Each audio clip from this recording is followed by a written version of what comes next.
네, 오늘도 우리 아는 친구, 제 또 소중한 친구하고 같이 나왔습니다. 제가 요 분야에 대해서 요즘 질문을 많이 받는데 저 대신 대답을 해주려고 친구를 좀 모셨어요. 지수님 모셨습니다. 안녕하세요. 반갑습니다. 네. 와, 네. 안녕하세요.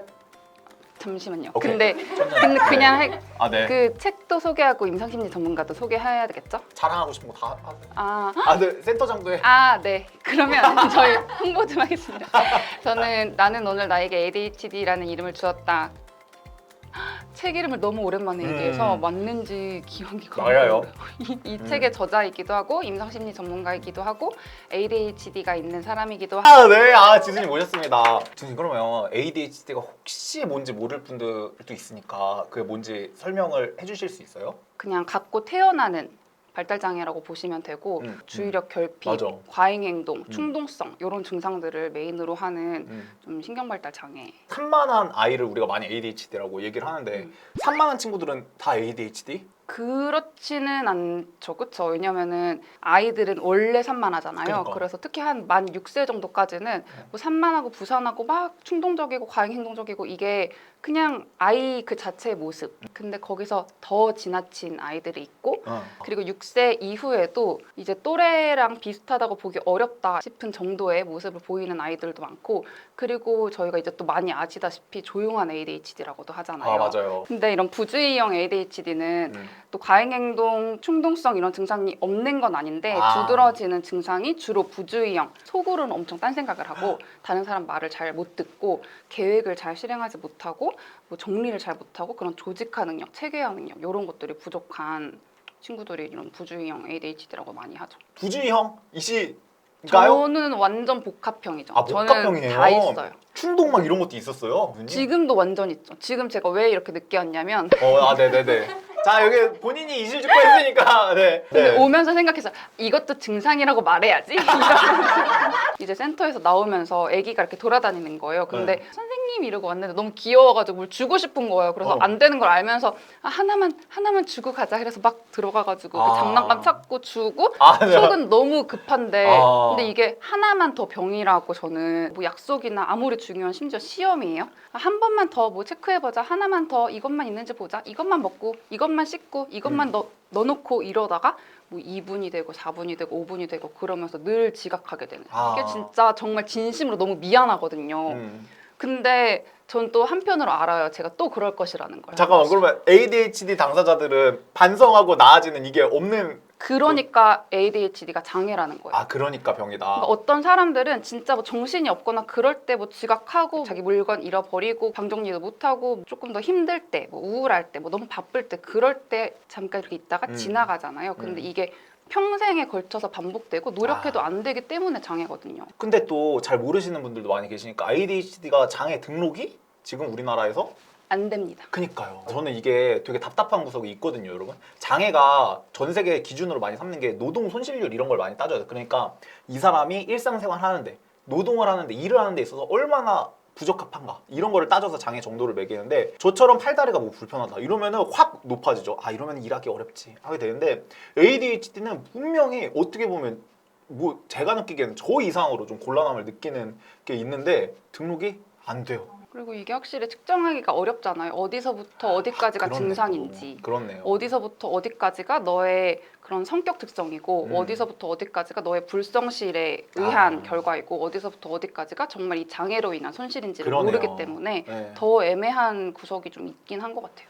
그게 지수님 스스로도 그렇게 될 것 같아요. 이게 ADHD 때문인가? 아니면 나의 불성실 때문인가? 약간 이 기준을 잡기가 어려울 때가 있을 것 같아요. 그러니까 진단을 받고 일정 기간까지는 이게 ADHD 때문이었구나. 그럼 이제 모든 게 다 ADHD로 설명이 되니까 이게 거의 저한테 달라붙어서 제 정체성 그 자체가 되는 것 같아요. ADHD 모든 게 다.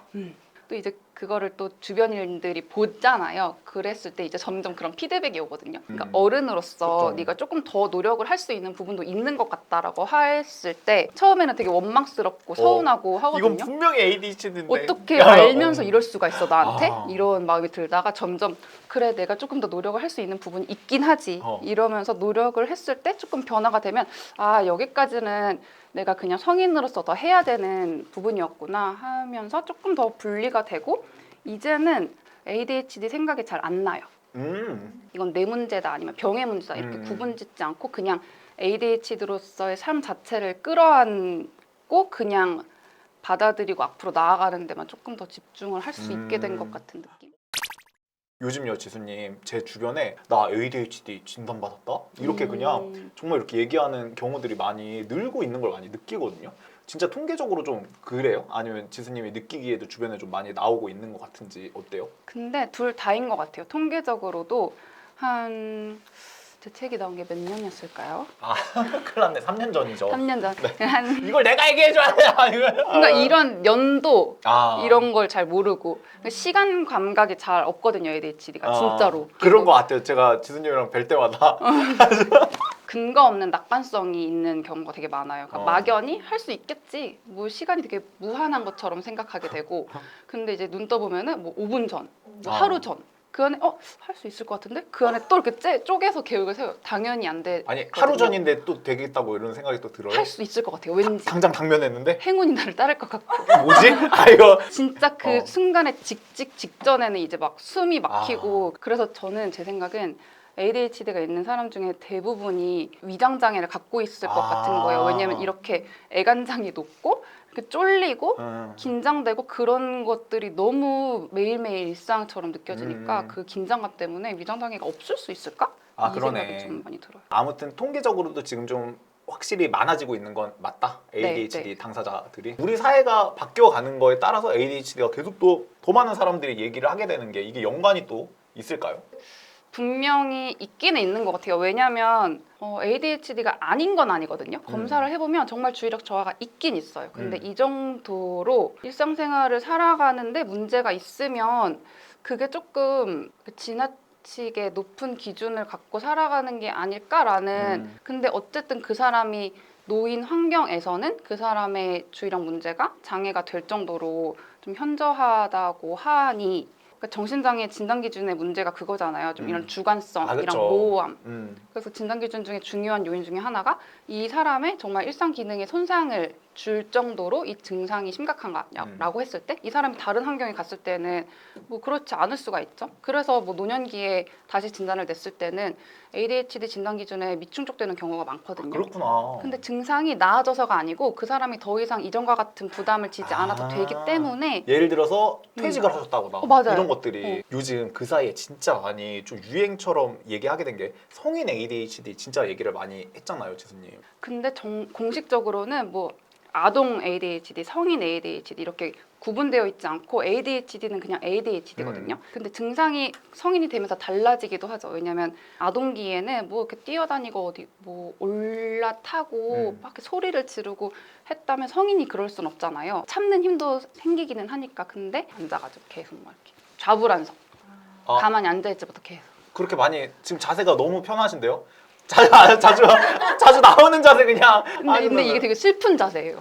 이게 견디는 자세예요, 사실. 속으로는 진짜 죽을 것 같아요. 오래 앉아 있어야 될 때 가슴을 진짜 누가 막 이렇게 후벼 파는 것처럼 앉아 있는 게 너무 힘들어서 정말 돌아버릴 것 같은 그 느낌이 늘 드는데 그럼 돌아다닐 수가 있어요, 말이죠. 성인이고. 지금 그러면 오늘 하루 동안 또 뭔가 충동을 억제하고 참았던 게 있어요? 충동을 억제한 거 너무 많죠. 뭐 있을까요?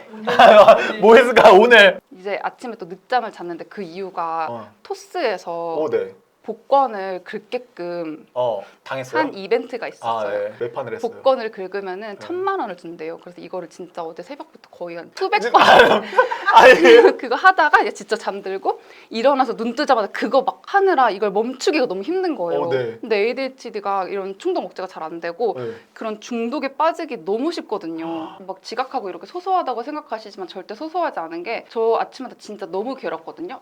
진짜 속으로 울면서 막 뛰어가고 근데 일상에서 진짜 괴로운 건 그런 거예요. 지하철 놓쳤을 때 이게 되게 사소하잖아요. 지하철 놓쳤을 때?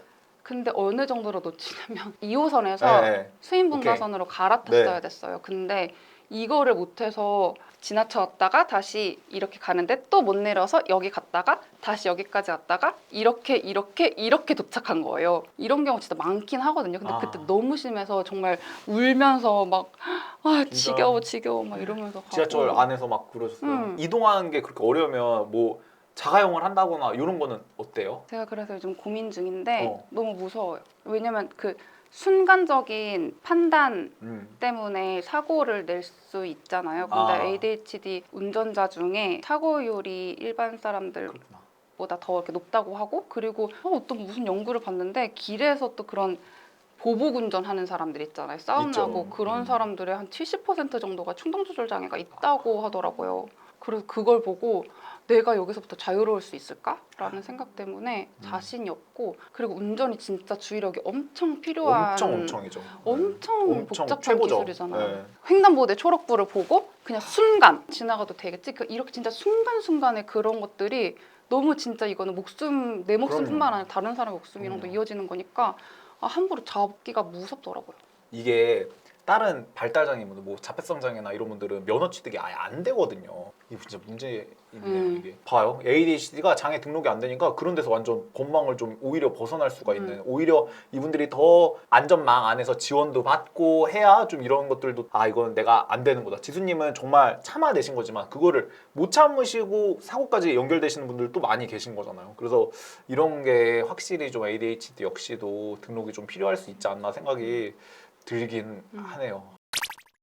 너무 사람들이 헷갈려잖아. 다 ADHD다 이렇게 얘기하는 사람 많은데 진짜 딱 요거 몇 가지 당사자이자 전문가로서 기준을 딱 잡아주시면. 일단 그 지속성의 문제가 지속성. 중요할 것 같아요. 주의력으로 인한 문제가 내 일상에서 얼마나 빈번하게 일어나고 얼마나 오랜 기간, 어렸을 때부터 이게 지금까지 쭉 계속되는 문제인지 아닌지. 그러니까 요즘 진짜 많이 오시는 게 해화 이런 쪽에서 검사를 많이 할 때 서울대 의대 분들이 해와. 네. 네. 거기 서울대 의대 있는 거 맞죠? 해와 맞아요. 그렇죠. 이거 너무 오늘 이런 게 편집이 안 되면 좋겠어요. 너무 이렇게 공부를 이제 늘 잘해 왔고 어려움이 없던 분들이 주의력 검사를 받으러 되게 많이 오시는 거예요. 어느 순간부터 정말 ADHD가 유행한 이후부터. 그래서 검사를 해보고 이제 면담을 해보면 대학원에 와서부터 공부가 요즘 너무 안 된다. 원래 한 번 보면 다 맞아야 되는데 두 번, 세 번 봐도 틀린 게 있다. 근데 이거 너무 당연한 거잖아요. 학업에 있어서 성공적인 수행을 해왔던 사람들이 이제 또 잘하는 사람들끼리 이제 모여 있으니까 그 안에서 생기는 자연스러운 그런 어려움들이 너무 생소하니까.